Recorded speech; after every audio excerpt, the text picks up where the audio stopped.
Praise the Lord. Magandang umaga po sa bawat isa at sa lahat ng mga nanonood o nakikinig sa ating pong gawain ngayon. Although tayo ay nasa tinatawag na multimedia, ito yung ating ngayong pamamaraan upang magkasama-sama sa pamagitan ng panonood ng tinatawag dito sa multimedia wala ating mga ginagawa. So ito po yung ating pamamaraan ngayon upang tuloy na makapagpamahalig tayo ng salita ng Diyos at kayo naman ay patuloy sa pakikinig at pag-aaral ng salita ng Diyos. Hindi natin alam. So mga kapatid, kung lang po natin pababayaan yung ating mga spiritual na buhay. Sabi ko nga po sa ating kapatid, isa doon sa ibang bansa, ingatan niya yung kanyang katawan, lalo tigit, ingatan niya yung kanyang spiritual na katauhan, sapagat yun ay pang walang hanggan. Yung ating pong mga katawan ay pang dito lamang, subalit yung ating pong mga spiritual na katauhan ay pang habang buhay o pang walang hanggan. So, tayo po ngayon ay darako sa ating po pag-aaral. By the way, kumusta po muna sa ating po mga kapatid na nasa ibang lugar, sa ibang bansa, sa Hong Kong, sa Korea, Singapore, sa Saudi Arabia, sa Dubai, at sa iba't ibang lugar ng ating po mundo na kung saan yung ating po mga kapatid ay naroon. Sila na kung saan ay makapanood ito ay binabati po kayo na uri ng ating programa. So sa umaga po ito, sa araw na ito ay tatalakay tayo ng isang pag-aaral na kung saan ay tinatawag na prison revival. Although tayo ngayon ay parang dumaranas ng bilanggo dahil sa ating po nararanasang ECQ. Meron po ngayong modified ECQ o GCQ, etc. At meron pa tayo ngayon tinatawag na darating na new normal.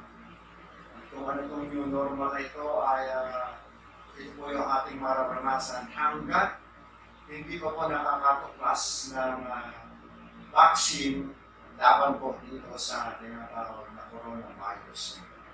So, meron tayong magiging new normal na magiging normal.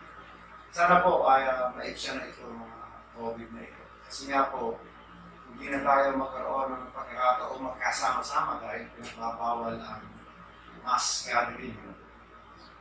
Okay? So, ngayon po ay malakay tayo ng ating pag-aaral. Dito po tayo kukuha ng ating teksto sa aklat ng mga gawa. Mga gawa, kabanatang 16, mula po sa talatang 25 hanggang sa 34. Siguro po ay alam nyo na nilalaman ito sa lahat, lalo na po sa mga nagbabasa ng Biblia araw-araw. Ito po ang sinasabi sa gawa, kabanatang 16, talatang 25. Nang maghahating gabi na, sina Pablo at Silas ay nananalangin at umaawit ng mga himno at nakikinig naman ang ibang mga binanggo. Talatang 26, di kagisay binigol ng napakalakas. Ano ba't nayanig pati ang mga pundasyon ng bilangguan. Pagkakay nabuksan ang mga pinto, nakalag ang mga kanikalan ng mga binanggo. Imagine na sa sobrang lakas ng binanggo, yung mga kanikalan ng mga binanggo na tangkal. 27. Napabalikwas ang bantay ng bantay binangguan at nang makitang bukas ang mga pinto, ginugot niya ang kanyang tabak at tangkang magpapakamatay sa akalang nakatakas ang mga binanggo. Subalit, sabi nga po ng 28, ngunit sumigaw si Pablo, huwag mong saktan ang iyong sarili. Narito kami lahat. 29, humingi ng iyo ang bantay, patakbong lumapit at nanginginig na nagpatira pa sa harapan nila Pablo at Silas. Talatang 30, inilabas niya ang mga ito at sinabi, mga Ginoo, ano po ang dapat kong gawin upang ako'y maligtas? At uling verse, sumagot sila, sumampalataya ka sa Panginoong Hesus at maliligtas ka, ikaw at ang iyong sambahayan. Sakit po tayo lumuko at pumikit, tayo po'y manalangin. Aming Diyos, ang anong makapangyarihan sa lahat, sa pangalan po ng iyong bugtong na anak na si Jesus at sa patnubay ng aming banal na Espiritu, gabayan niyo po kami sa amin po pakikinig ng iyong maraming salita.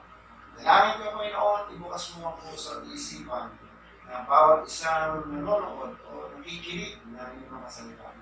At bigyan kami, Panginoon, ng sapat na pagkaunawa upang ang salita mo na aming po mapapakinggan ay magbigay sa amin ng hamon at magbigay sigla sa aming buhay espiritual. Sa iyo po ang lahat ng mataas na pagmuri sa pangalan ni Jesus. Amen. Tulad nga po ng ating sinabi na ang ating pong pagkalakay ay mayroong tema o pamagat na prison revival or revival in prison. Kapagkat doon sa kulungan ay nagkaroon ng tinatawag ng malaking pagbabago. Hindi sa buhay ng ating mga kapatid na sina Pablo, kundi doon sa buhay ng mga nakapakinig. At higit sa lahat, yung pong bantay ng bilangguan ang nagkaroon ng malaking pagbabago. Revival means ito po yung tinatawag ng pagpapanibagong sigla o pagpapanibagong buhay, pagpapanibagong lakas or pagbuti or paggaling o muling paglakas. So maraming pwedeng pagkunan sa tinatawag na salitang revival.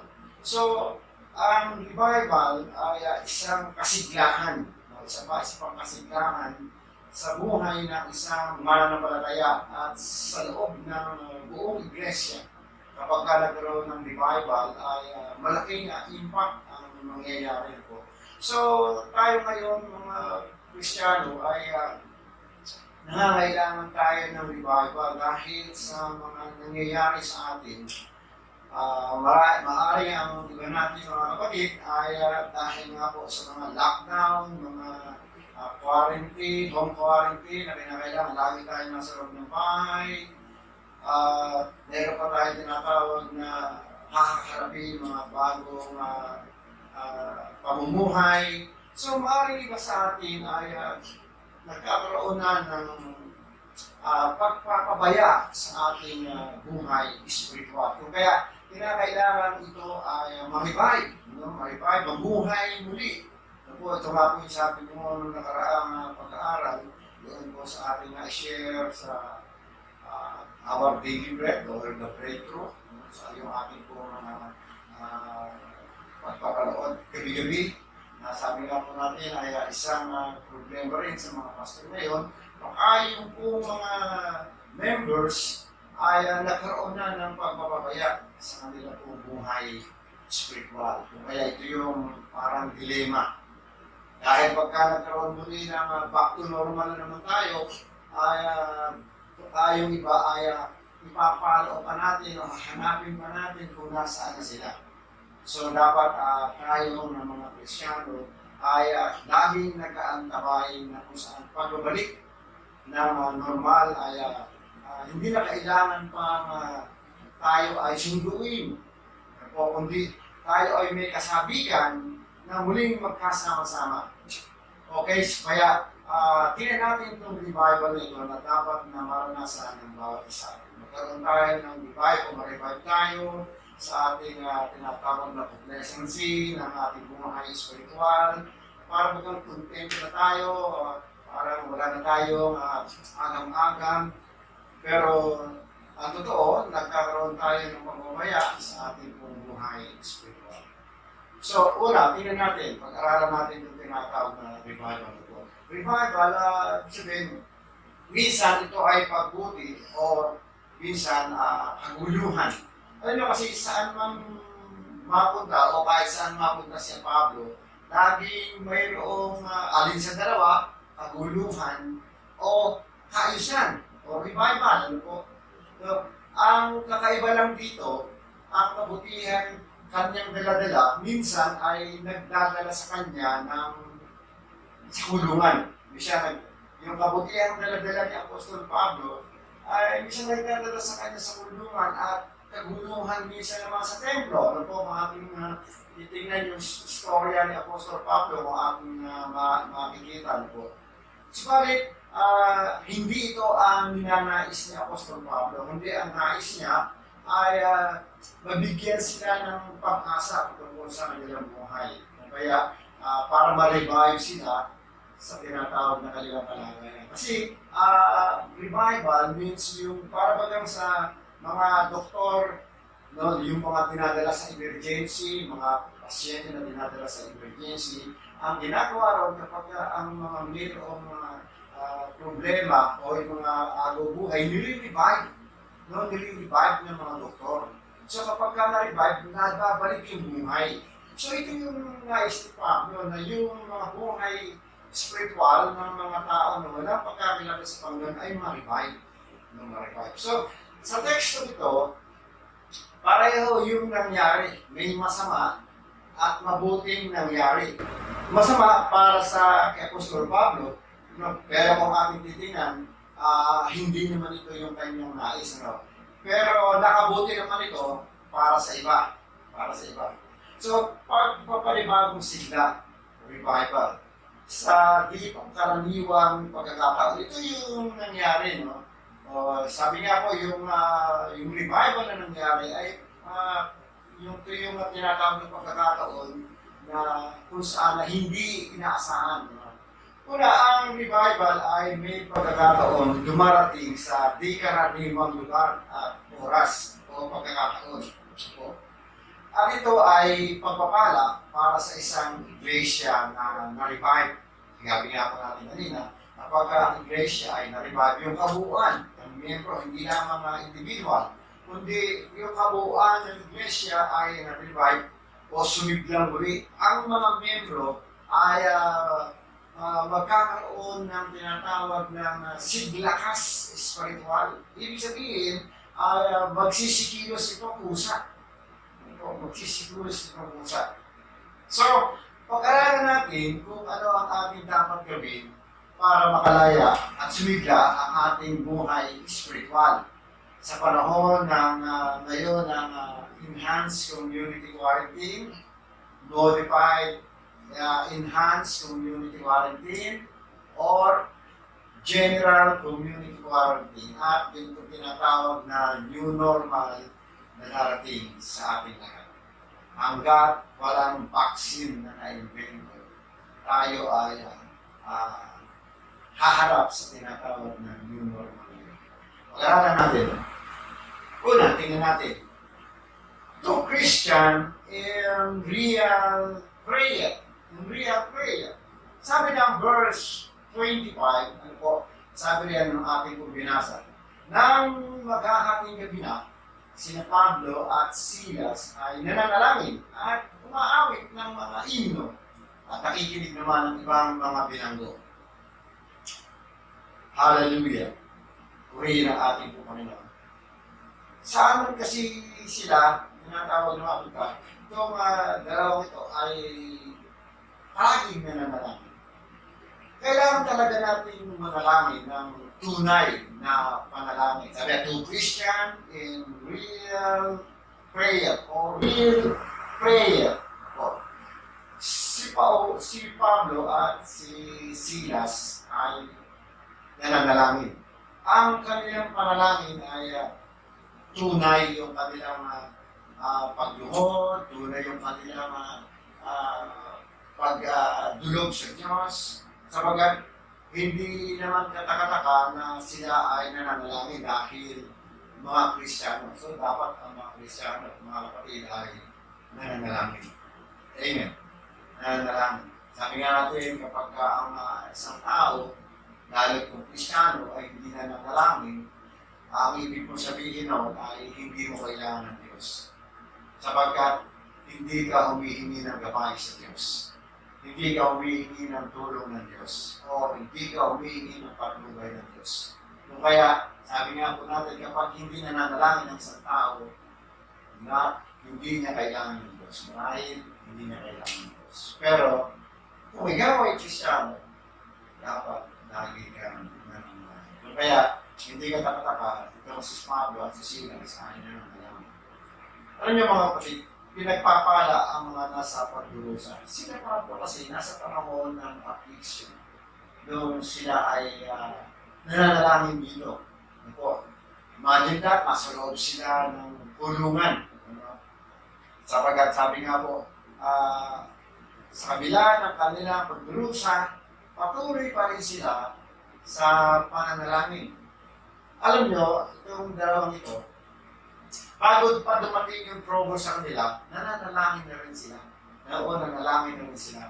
So kung ating makikita sa verse 16, kung babalikan natin, sa chapter, dito pa rin tayo sa chapter 16, babalikan lang natin yung mga verses po. Yung sa verse 16, makikita natin dito, mababasa natin na sila ay patungo doon sa tinatawag na lugar ng panalanginan. Meaning to say, sila ay mananalangin, subalit meron silang na-encounter. Sila, nung sila ay nananalangin, hating gabi, ano po, imagine that, dapat nagpapahinga na sila dahil yung kanilang katawan nabugbog sila, binugbog sila. So, dahil sa kanilang katawan bugbog, dapat sila ay nagpapahinga na. Pero, sila ay nanalangin. Hating gabi, nanalangin sila. Kung ikaw ay nasa madaling na kalagayan ng iyong buhay, yung bahagi ng iyong buhay, o sitwasyon ng iyong buhay, nasa madaling kang sitwasyon ng iyong buhay, dapat kang manalangin. Dapat ay manalangin ka upang hindi tayo madaig ng dilim na dumarating sa ating buhay. Kasi kung nasa madilim na bahagi na tayo ng ating buhay sa mga dalakbak na yung ating problema, hindi pa rin tayo mananalangin, baka matagunan na po tayo na tinatawag na po. So, kinakailangan tayo ay manalangin. So, after natin yung dalawang ito, sa kabila ng pagdurusa ng kanilang naranasan o dinanas na, ay nananalangin pa rin. Nananalangin pa rin. Alam niyo mga kapatid, ang ating Diyos ay may kasiyahan na kumilos kahit sa dilim o kahit sa madilim na bahagi ng iyong buhay para sa kabutihan ng kanyang mga anak. Nais ng Diyos na tayo ay gabayan, tulungan.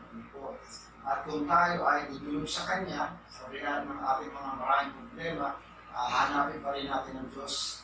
Ang Diyos ay may kasiyahan para tayo ay tulungan.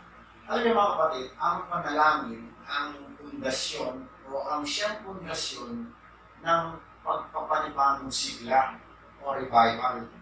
So, kung nais natin ma-revive yung ating spiritual na buhay, prayer is the answer. Prayer is the key. Yung panalangin kasi ay yan yung pundasyon upang ang ating spiritual na kasiglahan ay mabuhay. Sabi nga po ni Dwight Moody, isang kilala at bihasang evangelist, sabi ni Moody, ang lahat ng mga dakilang gawa ng Diyos ay makikita sa pamamagitan ng ating pananalangin.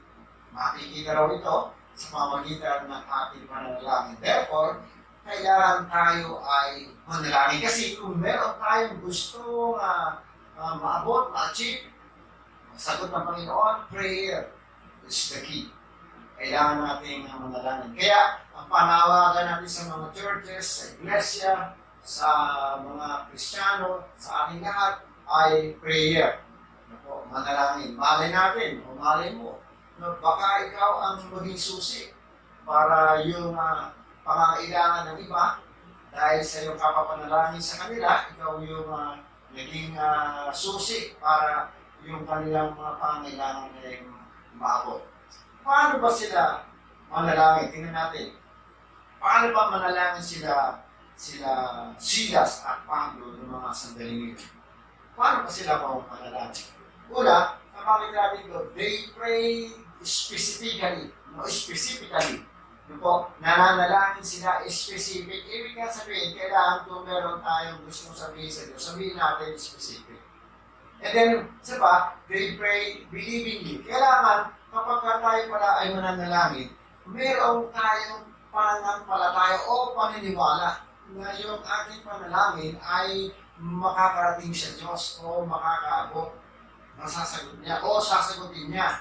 Sabagat ang sabi ng Marcos chapter 11 verse 24, kapag daw tayo mananalangin, paniwalaan daw natin at angkinin, yung panalangin natin, ito ay makakamit natin. Kung kaya kailangan natin paniwalaan o sampalatayanan at angkinin na agad yung tinatawag na ating pong dinadalaan. Makita natin yan sa Marcos chapter 11:24. Pangalawang mahalagang punto, itong dalawang Kristiyano ito ay mayroong tamang pagkilos o saloobin. To Christian with the right attitude. Sila ay mayroong tamang saloobin o mayroon pa sila tamang pagkilos. Sabi ng verse 25 na ng ating binasa, sabi roon, nang maghahating gabi na, sila Pablo at Silas ay nananalangin at umaawit ng mga himno. At nakikinig naman ang ibang mga bilanggo. So, nakita natin sa kanilang pananalangin, yung panalangin na maaaring isa sa kanilang binabanggit na panalangin ay yung kalayaan ng bawat isa. Magkaroon ng tama. At isa pa, yung pong kanilang panalangin ay sinagot ng ating Panginoon. Makita natin dito, sabi roon, hindi lamang sila nananalangin, umaawit pa sila ng mga himno. Sabi ng King James Version, and sang praises. Sang praises. And sabi naman ng NIV version, singing hymns to God. And singing hymns to God. Sila ay umaawit ng himno sa Diyos.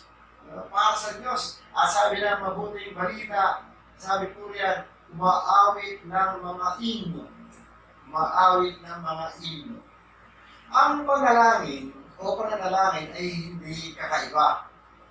Siyempre, dahil mga Kristiyano, kaya dapat talaga nananalangin. Kaya hindi ito kakaiba, pananalangin. Ang pagpupuri ang naging susi ng miracle, ng milagro. Yung pagpupuri nila sa Diyos. No, they are singing, hindi lamang sila nag-pray, kundi mayroong pagpupuri, pag-awit. Sabi nga po ng isang talata sa Biblia, God inhabits the praises of His people. So, sa kanila pong pag-awit, yung presensya ng Diyos ay nandoon sa kanila pong kalagitnaan, nanahan sa kanila kalagitnaan. Kaya nga po may mga pagkakataon sa mga gathering ng mga Kristiyano, kapag sila ay nagpupuri, nagpapasalamat, nag-worship sa Panginoon, nakaka-experience ang mga Kristiyano ng presensya ng Diyos. Kung kayo po ay aware sa mga ganong pagkakataon, kapag ang ating puso ay right sa Panginoon, sa ating pagpupuri, mararamdaman natin yung kanyang presensya sapagkat nanalaan siya sa mga papuri ng kanyang mga anak. Kaya sabi, God inhabits the praises of His people. Ano yung mga kapatid? May mga dahilan itong dalawang ito para sila ay ma-depress. Kasi nga po, dahil sila ay bugbog sarado, ginulpi tapos nakakulong. Ano po, bakit dapat sila ma-depress? Bakit may dahilan sila para mag-request? Una, makikita natin doon sa verse 9, ito, sinunod nila yung panawagan ng mga taga-Macedonia.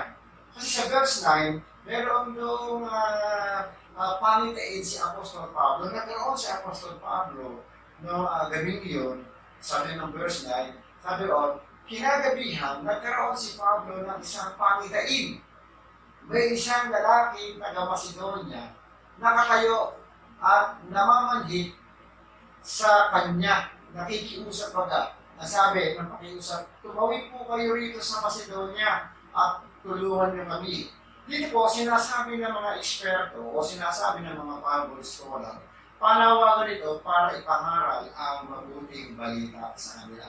Itong pangangaral ng mabuting balita ay isang malaking tulong. Kasi ang tulong na ito ay para sila ay magkaroon ng kalayaan, magkaroon ng tinatawag ng kaligtasan sa kanilang buhay. Kaya ang sabi, yung pamanhik ng lalaki ito na nakatayo doon sa kabilang pampang, sabi, tumawid po kayo rito sa Macedonia, no, at tulungan nyo kami. Sabi nga po, ito ay nagnanais ng yung mabuting balita ay marinig din nila upang magkaroon sila na kaligtasan. At ang isa pa, para po na bugbog itong sila Apostol Pablo at Silas, nag-soul winning sila.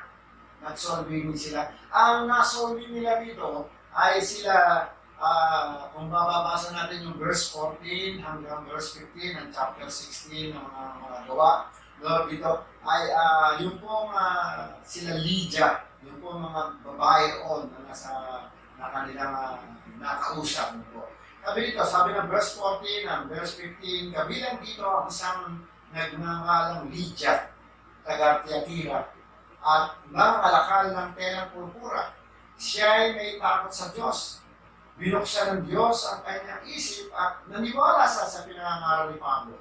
Verse 15, nagpabautismo siya at ang mga kasambahay niya, yung kasama niya sa bahay, ano po, na nagpabautismo. At ang pagkatapos sinabi niya, kung itinutuloy po ninyo akong tapat na lingkod ng Panginoon, doon na kayo tumuli sa amin. Mahigpit ang kanyang paanyaya, sabi ni Apostol Pablo. Kaya hindi namin napahindian. Ibig sabihin, hindi sila natatanggi dahil sa mahigpit o talagang yung kanilang paanyaya ay hindi sila tinigilan.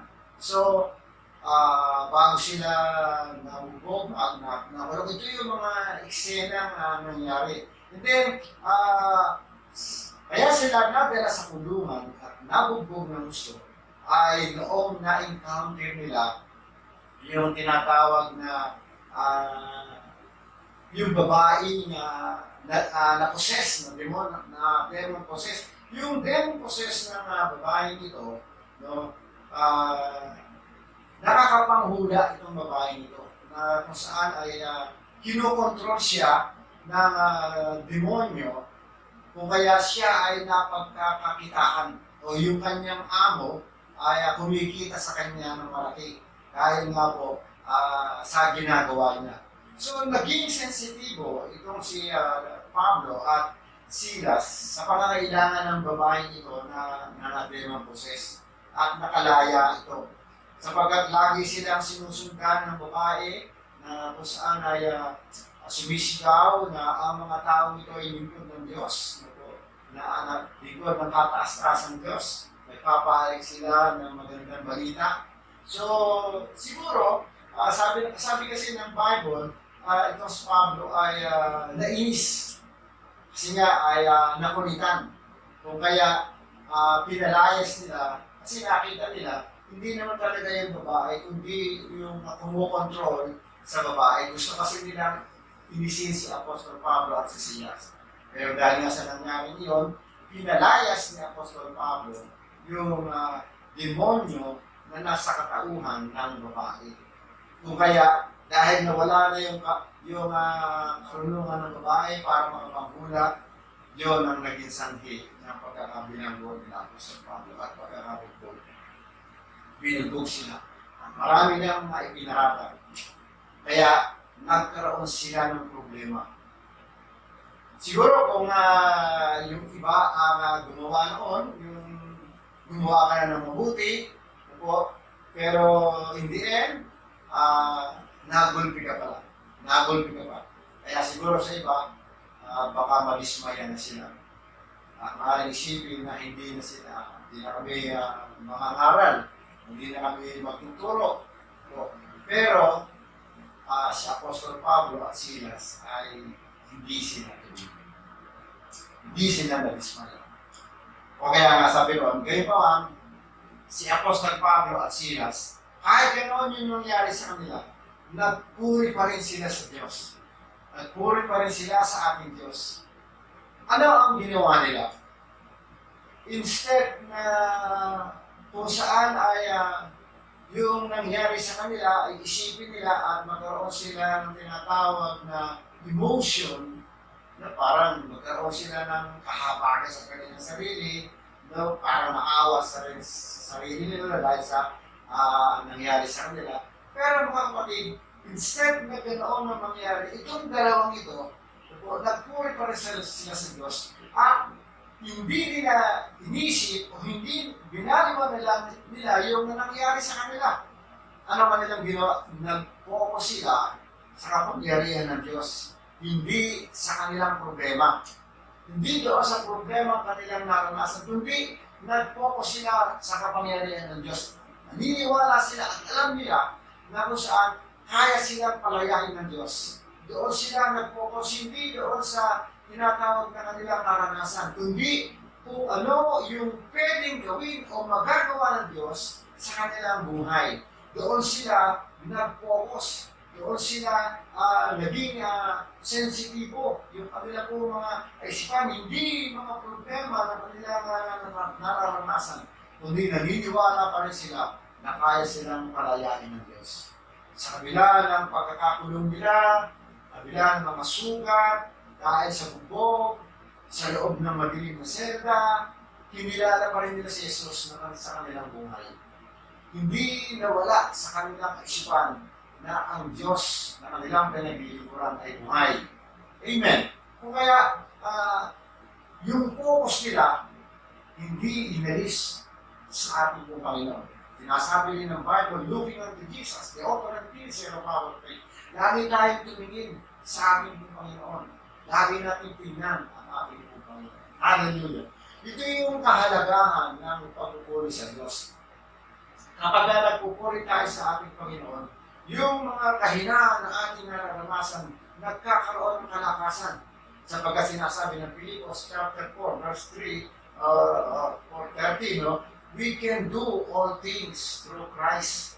Magagawa natin ang lahat ng bagay sa pamamagitan ni Kristo. Siya yung nagbibigay sa atin ng lakas, sapagkat ang ating Panginoon ang nagbibigay ng kalakasan sa atin upang gawin yung mga bagay na nais niyang ipagawa sa atin. Kung sa ating sarili lamang, hindi natin kaya, pero salamat sa Diyos dahil siya yung nagbibigay sa atin ng lakas. Pangatlong mahalagang punto, two Christians in the right place. Nasa tama silang lugar. Hindi nagkakamali ang Diyos pag puntahan lugar, no? Pero hindi nagkakamali ang Diyos kahit kailan kung saan niya tayo dadalhin. Kung saan niya dadalhin tayo sa lugar, no? Hindi nagkakamali ang Panginoon. Although bisan parang isipin natin na itong pinagdalhan sa atin, itong lugar na ating narating ay parang hindi tama, hindi ako para sa atin, pero hindi po nagkamali ang Diyos. Anong sabi ng verse 28? Kaya sila nasa tamang lugar. Sabi ron, ngunit dahil kasi yung sundalo ay magpapakamatay.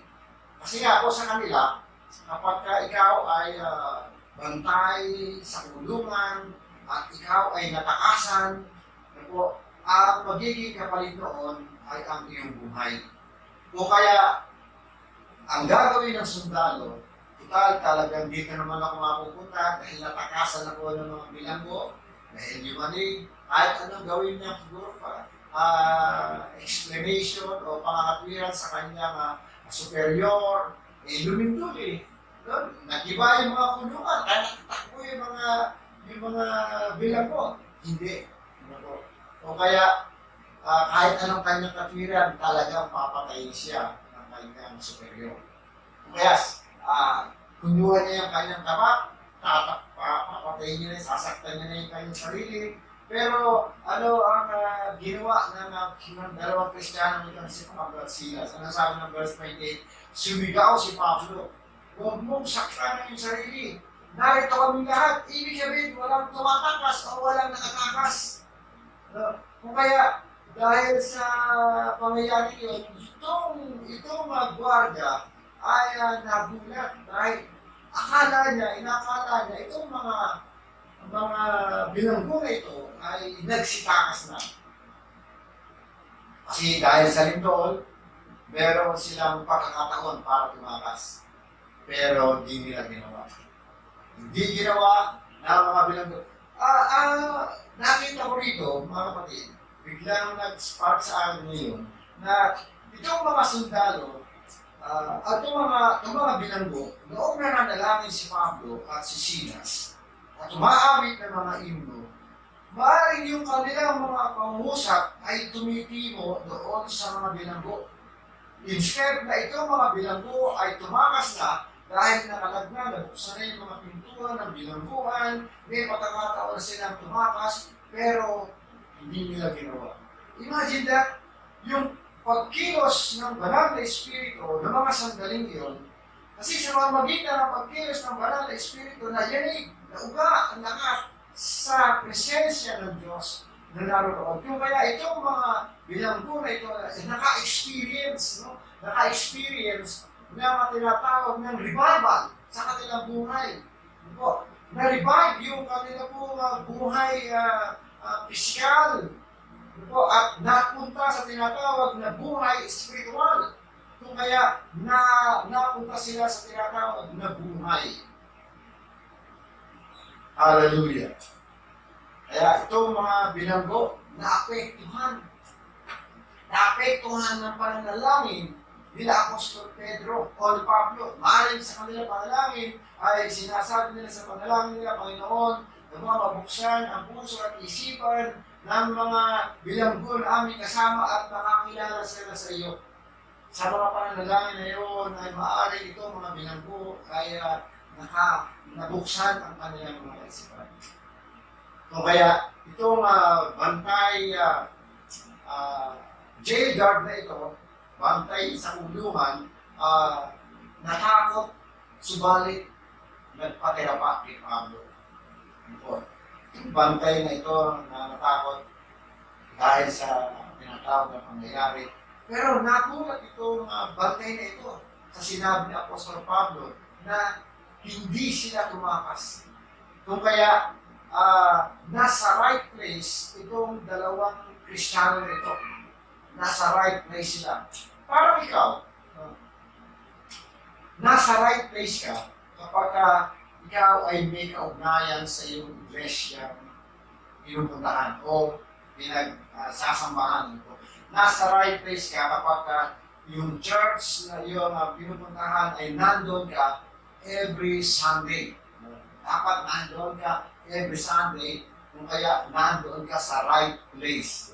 Sa meron kang right place o sa kaugnayan mo rito sa mundo, dapat walay ka na dito. Ibig sabihin, yung mga ginagawa ng mundo ito, hindi mo na siya ginagawa na dati mong ginagawa. Meron ka na ngayong new normal na tinatawag. Yung dating ginagawa mo, nakabilang kasi dati sa mundo, pero ngayon, nakakilala ka sa Panginoon, hiwalay ka na sa mundo, kung kaya hindi ka na ngayon kabilang dito, hiwalay ka na dito.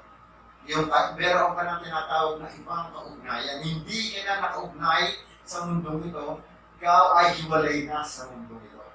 And then, sa iyong kaugnayan sa Panginoon, dapat lagi kang sumusunod sa Kanya. Saan? Sa pamamagitan ng iyong pagdalo, mga gawain, pakikinig ng kanyang mga salita, sa pamumuna ng inyong leader, ng inyong tagapamuna. Kung kaya sa iyong pakikipag-ugnayan sa Panginoon, meron ka ng bagong pananaw. Kaya merong nandun ka sa tamang lugar, nasa right place ka. Kaya katulad ni Apostol Pablo at ni Silas, nasa right place sila ng mga sanggaling iyon. Sapagkat mayroong naligtas.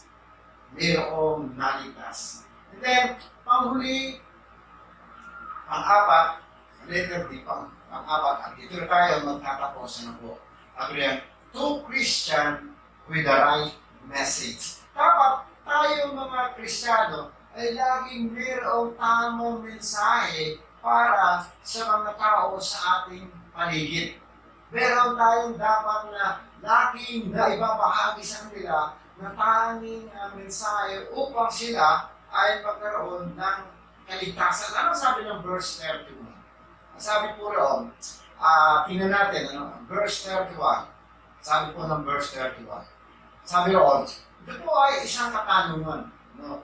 Sapagat yung tanong na ito, sabi sa kanya, una, ating titingnan doon sa verse 30, yung katanungan ng sundalo, sabi ko, mga Ginoo, ano po ang dapat kong gawin upang ako'y maligtas? Kasi nga, yung iniisip niya, kaya mapapahamak siya dahil nga po yung mga bilanggo ay makatakas. Kaya sabi niya, ano yung aking gagawin para ako'y maligtas? Pero ang kasagutan ni Apostol Pablo, hindi tumukoy sa kanyang tinatawag na physical na pangangailangan, kundi ang timbok ni Apostol Pablo ay yung tinatawag na yung panghabang buhay, yung pang walang hanggan na kanyang katauhan. Sabagat sabi niya, sumagot sila, sumampalataya ka sa Panginoong Hesus, maliligtas ka.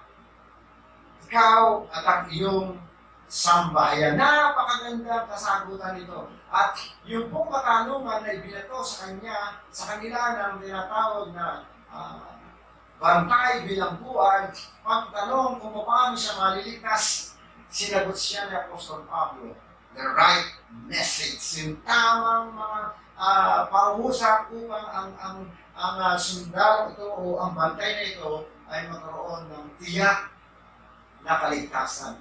Magandang tanong yung kanyang sinabi, no? Ano ang aking gagawin? Ano ang dapat kong gawin? Mga Ginoo, ano po ang dapat kong gawin para maligtas? What must I do to be saved? Ang sabi sa King James Version. Ang tanging sagot, mga kapatid, ang tanging sagot lang na binigay ni Apostol Pablo, wala nang paligoy-ligoy pa, wala nang mga introduction pa, kundi ang sabi niya, manpalataya ka, sumampalataya ka sa Panginoong Hesus at maliligtas ka, ikaw at ang iyong sambahayan. Bakit pati yung sambahayan ng bantay bilangguang ito ay masasama sa pagliligtas na Panginoon? Sapagkat itong bantay at bilangguang ito na sundalo ay maliligtas at ang kanyang sambahayan dahil sa kanyang gagawin tawag dito, yung papaliwanag o pag-akay din sa kanyang mga sambahayan. Ano niyo po, sabi niya po, kapag mayroong isang Kristiyano sa loob ng sambahayan, malaking potensyal na ang bawat nasa sambahayan niyo ay magkaroon ng kaligtasan. Pero nakakalungkot kapag mayroong isang Kristiyano sa isang sambahayan at ang kanyang sambahayan o ang kanyang mga kasama sa bahay ay hindi man lamang nagkaroon ng isang naligtas dahil sa kanya, malaki ang kanyang pananagutan sa ating Panginoon. Sapagkat ang sabi ni Ecclesiastes, sisingilin sa kanya yung dugo ng kanyang sambahayan, dugo ng kanyang mga mahal sa buhay ay sisingilin sa kanya. Pero kinakailangan ang Kristiyano nito ay laging magpapahayag ng mabuting balita ng pagliligtas ng ating Panginoon. So mga kapatid, tayo mga Kristiyano, dapat meron tayong laging tamang mensahe ng pagpapahayag ng mabuting balita para po sa iba natin at sa ating pumahuli. Ang pagbabalik loob ng jail guard. Nagkaroon ng revival itong jail guard nito. sapagkat nakakilala siya sa Panginoon. Hindi lamang siya, kundi yung kanyang buong sambahayan, sapagkat ipinahayag na ni Apostol Pablo. Sapagkat sa Apostol Pablo ay sabi pa rin ng mga scholar, sila ay napunta sa bahay ng gender na ito. At nakapagpahayag sa Apostol Pablo ng mabuting balita ng pagliligtas na nagkaroon impact sa loob ng bilangguan. Ito yung impact ng pagkakaroon ng dalawang Kristiyanong nakulong doon sa loob ng bilangguan, at dahil sa pagkakakulong na ito, ginamit ng Diyos yung loob ng kulungan para itong mga nakasama sa bilangguan ni Apostol Pablo, Silas, at yung bantay bilangguan ay magkaroon ng tinatawag ng kaligtasan, tsansang maligtas. At itong mga bilanggo kasama ng Apostol Pablo ay magkaroon ng tsansang maligtas. Tayo man, kahit saan tayo makarating nito, kailangan magkaroon ng impact o yung ating kapaligiran at magkaroon ng impact sa buhay ng bawat isa na naroon ng mga Kristiyano upang makamit sa pagpapahayag ng mabuting balita. Ikaw, kapatid, ano ang tunay na pagbabago na nangyari sa iyong buhay? Na siyang bumago sa iyong buhay? Kung ako ang inyong tatanungin sa aking personal na testimony, maraming nabago. Maraming nabago sa aking buhay. Sapagkat, sabi nga po, ang isang mananampalataya, kailangan meron siyang testimonya sa kanyang buhay. Kung ano yung ginawa ng Diyos sa kanya. Mayroong ginawa ang Diyos sa iyong buhay. Kung kaya ito ang testimonya mo sa pagbabagong ginawa ng Diyos sa ating buhay. Ang ating Panginoon bumaba rito sa lupa. Tinatagpo ang mga makasalanan upang ang mga makasalanan ito na kumilala sa Kanya ay magkaroon ng pagkakataon na mabago ang buhay. At sa pagbabago na iyon ng kanyang buhay, magamit itong bagong buhay nito para sa kanyang kapurihan. Hallelujah! Kung kaya ikaw na nakatagpo sa Panginoon na mayroong pagbabago nangyari sa iyong buhay, gamitin natin ito para sa kapurihan ng ating Panginoon. Kung kaya ito prison revival na ito na nangyari na kung saan si Apostol Pablo at Silas ay naroon, nagkaroon ng impact, nagkaroon ng revival, nagkaroon ng pagpapanibagong sigla, nagkaroon ng pagbabalik loob. Hindi lamang ang gwardiya, kundi ang buong sambahay ng gwardiya, pati yung mga kasamang bilanggo nila, Apostol Pablo at Silas ay nagkaroon ng pagbabalik loob. This is revival. Ito yung revival na nangyari sa loob ng bilangguan. Kung kaya tayo rin ay kailangan magkaroon ng revival sa ating sarili. Kung paano noong una, masiglang tayo sa ating buhay spiritual. Pero habang dumadaan ang mga taon sa ating buhay, nagkakaroon ng malaking pagbabago. Sana ang pagbabagong nangyayari ay paunlad. Subalit may mga Kristiyano na ang pagbabagong nangyayari ay pabagsak. Kung kaya ang mga Kristiyano na kung saan ay bumabagsak, kinakailangan magkaroon ng revival sa kanyang buhay. Magkaroon tayo ng revival sa ating buhay. Kung ikaw ay nakakaranas ng pagbagsak o panghihina sa iyong buhay espiritual, kailangan mong ma-revive. Kailangan mo makaranas ng revival. Ikaw ang nakakaalam yan. Kung ikaw ay nakakaranas ng pagbagsak o panghihina ng iyong buhay spiritual, you need the spirit of revival. Kailangan mo ng siglakas spiritual. Kailangan mong manalangin, kailangan magsumuli ang salita ng Diyos, at laging makipag-ugnayan sa ating Panginoon. At dahil doon, mararanasan mo ang revival sa iyong buhay. Tayo po ay manalangin. Aming Diyos na makapangyarihan sa lahat, sa pangalan po ng iyong bugtong na anak ni Jesus, itinataas ko sa iyo sa panalangin, Panginoon, ng aking po mga kapatid, na kung saan, Panginoon, ay dumaranas, O Diyos, na tinatawag ng kahinaan o dahil sa kanilang mga nararanasan sa buhay, ang kanilang buhay spiritual, Panginoon, ay napapabayaan. At dahil doon, humihina yung kanilang buhay Kristiyano, Panginoon, natatalo ng mga problema, natatalo, O Diyos, ng mga alalahanin, lalo sa aming paligiran, yung mga pangyayari, Panginoon, nadala kami, Panginoon, ng mga bagay nito. Kung kaya, nakakalimutan namin, Panginoon, ang aming mahalagang role dito sa sanlibutan. Kami mga Kristiyano ay dapat maging ilaw, maging asin, Panginoon. Subalit dahil nga po tinatawag ng aming pagpapabaya sa aming mga buhay spiritual, natatangay na rin kami, Panginoon. Kaya itinataas ko sa iyo sa panalangin ng aking mga kapatid na ito. Kayo po, Panginoon, na patuloy na bumuhat sa kanila, Panginoon. Iangat niyo po sila, Panginoon, at patuloy na kaalalahanan, Panginoon, na malapit kayo ng dumating. Kung kaya kailangan namin ang kasiglahan ng buhay spiritual upang ang mga mahihina rin sa pananampalataya na aming mga kapatid ay amin pong mapalakas at kami rin, Panginoon, ay maging kagamit-gamit sa iyong basan. Kaya, Panginoon, gamitin mo ang bawat isa, katulad nga po, Panginoon, panalangin ng iyong balingkod. Prepare us for the great revival. Prepare us for the great harvest, Panginoon. Mayroong malaking pag-aaning magaganap pagkatapos ng pandemic na ito, Panginoon. Upang ang mga anak mo ay malaya ng mga galaw, malaya ng mga pagbahagi ng iyong mayang salita, wala ng sisika, wala ng ikaw ay hahadlang dahil tapos na ang pandemic na ito, Panginoon. Kung kaya, tulungan mo kami, Panginoon, ihanda mo ang bawat sa amin sa isang malaking pag-aani ng kaluluwa, Panginoon.